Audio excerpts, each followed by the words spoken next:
হয় তেতিয়া হয়তো পৃথিৱীৰ পৰা ভাল মানুহবোৰ নোহোৱা হৈ যায়, যিয়ে জ্বলন্ত উদাহৰণ আমাৰ সকলোৰে মৰমৰ হিয়াৰ আমঠু জুবিন দা। অন্ধ আকাশ ক্ৰুদ্ধ বতাহ ত্ৰস্ত ৰাতিৰ স্তব্ধ জোনাক অন্ধ মনৰ বন্ধ কোঠা হিংস্ৰ প্ৰেমৰ মুক্ত প্ৰকাশ মুকুতি আজি দেখো দিশহাৰা হৈ ৰয় দিশে দিশে চলে মৃত্যুৰ মৃত্যু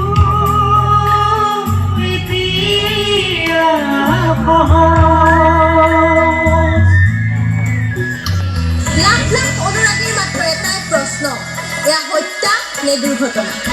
এতিয়া আমাক ন্যায় লাগে, জুবিন দাৰ মৃত্যু যাতে অথলে নাযায়। আমাক উচিত তদন্ত লাগে। গতিকে আহক ৰাইজ, আমি সকলোৱে ঐক্যবদ্ধ হওঁ যাতে জুবিন দাৰ আত্মাই চিৰশান্তি লাভ কৰে। অন্ধ শাসন ভণ্ড শাসক অৰ্থ লোভৰ মগ্ন যুঁজত অন্ধ শাসন ভণ্ড শাসক অৰ্থ লোভৰ মগ্ন যুঁজত জীৱন মৰণৰ স্বপ্ন বাহক মগ্ন বিভোৰ অন্ধ সুখত ক্লান্ত জীৱন আজি ক্লান্ত দিশক আজি ক্লান্ত জীৱন আজি ক্লান্ত দিশক আজি দুচকু ধাহে মাথো শান্তি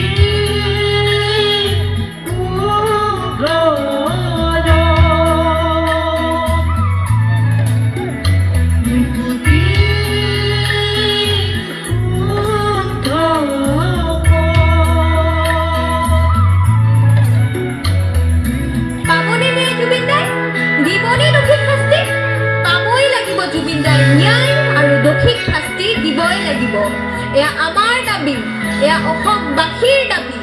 মুক্ত হোৱাৰ সপোন দেখি পশু হোৱাত কিমান বাকী জীৱন দিয়াৰ ক্ষমতা লোকাৰ জীৱন লোৱাৰ ক্ষমতা অপাৰ জন্ম লোৱাৰ অৰ্থ বিশাল অৰ্থ নৰল হল মহাকাল শিশুৰ মুখৰ হাঁহি কেতিয়াকে ঘূৰি আহি শিশুৰ মুখৰ হাঁহি কেতিয়াকে ঘূৰি আহি আদৰিব নৱ প্ৰভাত শান্তি